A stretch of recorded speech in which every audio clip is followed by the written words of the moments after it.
আসসালামু আলাইকুম ওয়া রাহমাতুল্লাহি ওয়া বারাকাতুহু নাহমাদুহু ওয়া নুসাল্লি আলা রাসূলিহিল কারীম আম্মা বাদ। সম্মানিত দর্শকবৃন্দ, আজকে আমরা ইফতার প্রসঙ্গে জরুরি কিছু ফাজাইল নিয়ে আপনাদের সামনে আলোচনা করব ইনশাআল্লাহ। ইবাদতের বিবিধ উপকরণ দ্বারা রাসূল কারীম সাল্লাল্লাহু আলাইহি ওয়াসাল্লাম রোজার দিবসগুলোতে শোভিত করতেন। অত্যন্ত আগ্রহ ব্যাকুলতার সাথে তিনি সেহরি ইফতার গ্রহণ করতেন। ইফতারের সময় হলে দ্রুত ইফতার করে নিতেন, পক্ষান্তরে সেহরি আরম্ভ করতেন অনেক দেরিতে। সুবহে সাদিকের কিছু পূর্বে সেহরি সমাপ্ত করতেন। ইফতার করতেন ভেজা বা শুকনো খেজুর অথবা পানি দিয়ে। ভেজা খেজুর দিয়ে সেহরি করাকে পছন্দ করতেন তিনি। জাঁকজমকহীন স্বাভাবিক সেহরি ও ইফতার গ্রহণ করতেন সর্বদা। হাদিস শরীফে বর্ণিত আছে, হযরত আনাস রাদিয়াল্লাহু তাআলা আনহু বর্ণনা করেন, রাসূল করিম সাল্লাল্লাহু আলাইহি ওয়াসাল্লাম নামাজ আদায়ের পূর্বে কয়েকটি ভেজা খেজুর দিয়ে ইফতার করতেন। যদি ভেজা খেজুর তিনি না পাইতেন বা না থাকতো, তবে সাধারণ শুকনো খেজুর গ্রহণ করতেন। যদি তাও না থাকতো, তবে কয়েক ঢোক পানি হতো তার ইফতার। অন্য হাদিসের ভিতরে বর্ণিত আছে, হযরত আব্দুল্লাহ ইবনে আবি আওফা রাদিয়াল্লাহু তাআলা আনহু থেকে বর্ণিত, তিনি বলেন, একবার রমজান মাসে আমরা রাসূল করিম সাল্লাল্লাহু আলাইহি ওয়াসাল্লামের সাথে সফরে ছিলাম। সূর্য অস্তমিত হলে তিনি বলেন, হে অমুক, নেমে এসো, আমার জন্য ছাতু ও পানি মিশ্রিত ইফতার পরিবেশন করো। লোকটি বলল, ইয়া রাসূলুল্লাহ, এখনো তো দিবসের কিছু বাকি আছে, অর্থাৎ এখনো তো দিন বাকি আছে। রাসূল করিম সাল্লাল্লাহু আলাইহি ওয়াসাল্লাম পুনরায় বললেন, নেমে এসে আমাদের জন্য ছাতু ও পানি মিশ্রিত ইফতার পরিবেশন করো। বর্ণনাকারী বলেন, সে নেমে এসে ছাতু ও পানি ইফতার প্রস্তুত করে রাসূল করিম সাল্লাল্লাহু আলাইহি ওয়াসাল্লামের সামনে উপস্থিত করলো। এরপর তিনি তা গ্রহণ করলেন আর হাতে ইশারা দিয়ে বললেন, সূর্য যখন এখান থেকে এখানে অস্ত যাবে এবং রাত্রি আগমন করবে, তখন রোজাদার ইফতার করবে।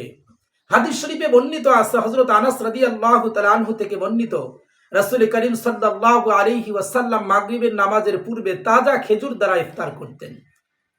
অন্য হাদিসে বর্ণিত আছে, হযরত আবু হুরায়রা রাদিয়াল্লাহু তাআলা আনহু থেকে বর্ণিত, রাসূল করিম সাল্লাল্লাহু আলাইহি ওয়াসাল্লাম ইরশাদ করেছেন, তিন ব্যক্তির দোয়া কখনো ফেরত দেওয়া হয় না।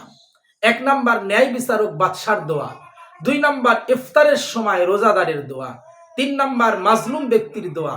তার দোয়া মেঘের উপর উঠিয়ে নেওয়া হয়, আসমানের সকল দরজা তার জন্য খুলে দেওয়া হয়, আর আল্লাহ তাআলা ঘোষণা করেন, আমার ইজ্জতের কসম, আমি তোমার সাহায্য করব যদিও বিলম্ব হয়।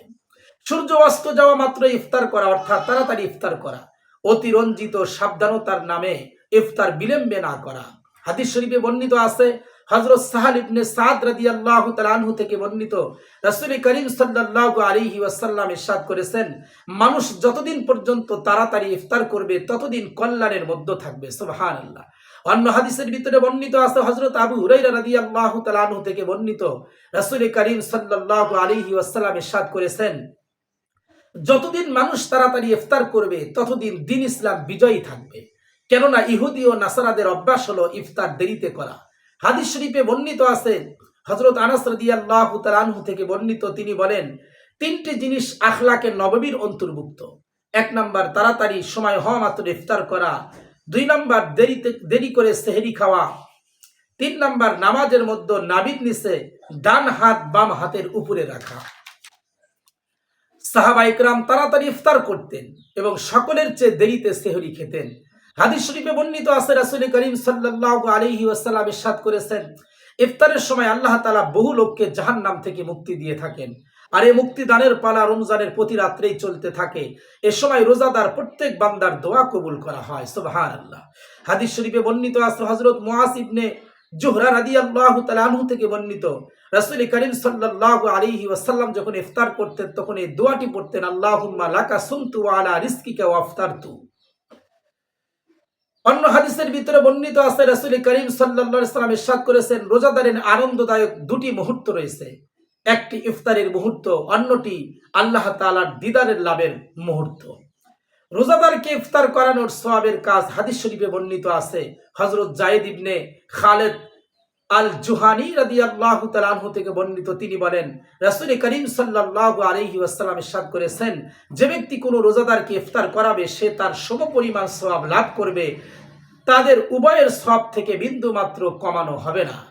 শুধু সম্মানিত দর্শকবিন্দু, এ পর্যন্ত আমরা ইফতারের ফাজাইল নিয়ে আপনাদের সামনে আলোচনা করলাম। আগামী পর্বে ইনশাআল্লাহ আমরা ইফতার সংক্রান্ত কিছু জরুরি মাসলা মাসাইল নিয়ে আপনাদের সামনে আলোচনা করব ইনশাআল্লাহ। আমাদের সাথে থাকার জন্য ধন্যবাদ। আসসালামু আলাইকুম ওয়া রাহমাতুল্লাহি ওয়া বারাকাতুহু।